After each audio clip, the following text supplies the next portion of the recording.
ईद उल फितर के दिन मौला शाही ईद नमाज पढ़ने का मौका मिला।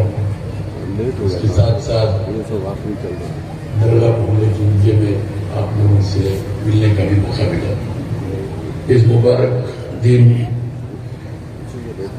लैलतुल जायजा कहते हैं। 30 साल रोजों के बाद, तरावी के बाद, नमाजों का एहतमाम करने के बाद अल्लाह ताला आज इनाम का दिन है। बड़ी तादाद में आप लोग सब यहाँ पर मौजूद हैं। अल्लाह से दुआ को चैन और सुकून के साथ शहर कोलार में हम लोगों को मिलकर जुलकर रहने की कोशिश एक मौका अता किया है। 2 दिन पहले यहाँ पर उगादी भी मनाई गई, आज ईद भी हो रही है। यही एक हिंदुस्तान के अंदर गंगा जमुना तहसीब जो कहते हैं, इसी को कहते हैं कि हम लोग सब मिलकर एक दूसरे का ख्याल करते हुए, एक दूसरों को साथ रहते हुए उनकी ईदों में हमें भी शामिल होते हैं और हमारी ईदों में वो भी शामिल होते हैं। इस तरीके का एक इंतज़ाम अल्लाह ताला की तरफ से खासकर हिंदुस्तान के अंदर है। मैं दुआ करूँ कि इस तरह का इंतज़ाम चलता रहे, सब लोग खुश रहे। आप लोगों को फिर एक बार मुबारकबाद देते हुए अंजुमने कोलार का भी मैं शुक्रगुजार हूँ कि आप लोगों ने यहाँ पर बेहतरीन इंतजाम भी किए हैं। इसके साथ सबको एक बार फिर मुबारकबाद देते हुए मैं अपनी जगह लेता हूँ। ईद मुबारक, अस्ಸಲಾಮು ಅಲೈಕುಂ। ಇವತ್ತು ನಮ್ಮ ಭಾರತ ದೇಶದಾದ್ಯಂತ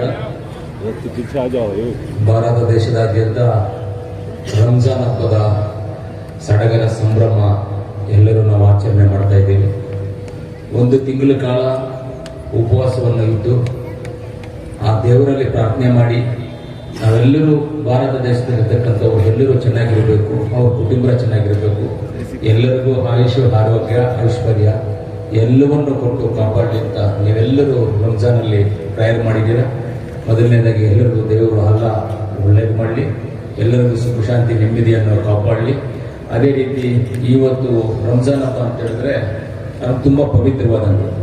ಯಾಕಂದರೆ ರಂಜಾನ್ ಹಬ್ಬ ಯುಗಾದಿ ಹಬ್ಬ ಎರಡೂ ಜೊತೆಯಲ್ಲೇ ಬಂದಿದೆ, ಇನ್ನೂ ಖುಷಿ ಆಗುತ್ತೆ ನಮಗೆಲ್ಲ। ರಂಜಾನ್ ಯುಗಾದಿ ಎರಡು ಜೊತೆಯಲ್ಲಿರೋದ್ರಿಂದ ಖುಷಿಯಾಗಿದೆ ನಮಗೆಲ್ಲರಿಗೂ। ಯಾಕಂದರೆ ಭಾರತ ದೇಶ ಅಂತ ಹೇಳಿದ್ರೆ ಈ ಭಾರತ ದೇಶದಲ್ಲಿ ಎಲ್ಲರಿಗೂ ಒಂದೇ ಸಮಾನ ಹಕ್ಕು, ಸಮಾನ ಎಲ್ಲ ಸಮಾನವಂತ ನಾವು ತಿಳ್ಕೊಳ್ತೀವಿ।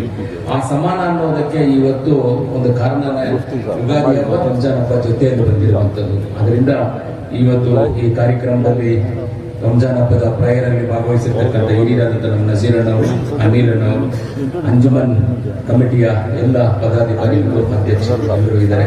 ಅದೇ ರೀತಿ ಎಲ್ಲ ನಮ್ಮ ಆತ್ಮೀಯರು, ಎಲ್ಲ ಗುರುಗಳು, ಎಲ್ಲ ಎಲ್ಲರೂ ಇದ್ದೀರಾ। ನಿಮ್ಮೆಲ್ಲರಿಗೂ ಧನ್ಯವಾದಗಳು ತಿಳಿಸಿ ವರ್ಷವೂ ನಾವೆಲ್ಲರೂ ಇದೇ ರೀತಿ ರಂಜಾನ್ ಹಬ್ಬವನ್ನು ಆಚರಿಸಿ ಸುಖ ಶಾಂತಿ ನೆಮ್ಮದಿಯನ್ನು ಕಾಪಾಡಲಿ ಅಂತ ಆ ದೇವರಲ್ಲಿ ಇನ್ನೂ ಒಂದು ಸಲ ನಾನು ಅಲ್ಲಾಹದಲ್ಲಿ ಪ್ರಾರ್ಥನೆ ಮಾಡ್ತಾ ನನ್ನ ಮಾತನ್ನ ಮುಗಿಸ್ತೇನೆ। ನಮ್ಮೆಲ್ಲರಿಗೂ ಕೂಡ ರಂಜಾನ್ ಹಬ್ಬದ ಶುಭಾಶಯಗಳು। ವಿಶೇಷವಾಗಿ ಕಳೆದ 30 ದಿವಸಗಳಿಂದ ಬಹಳ ಕಠಿಣವಾದಂಥ ಉಪವಾಸವನ್ನ ಆಚರಿಸಿಕೊಂಡು ಪ್ರತಿನಿತ್ಯ ಅಲ್ಲಾಹನಲ್ಲಿ ಪ್ರಾರ್ಥನೆ ಮಾಡಿ ಅಲ್ಲಾಹ್ ಎಲ್ಲರಿಗೂ ಒಳ್ಳೇದು ಮಾಡಬೇಕು, ಶಾಂತಿ ಸೌಹಾರ್ದತೆಯನ್ನು ಕಾಪಾಡಿಕೊಂಡು ಬರಬೇಕು,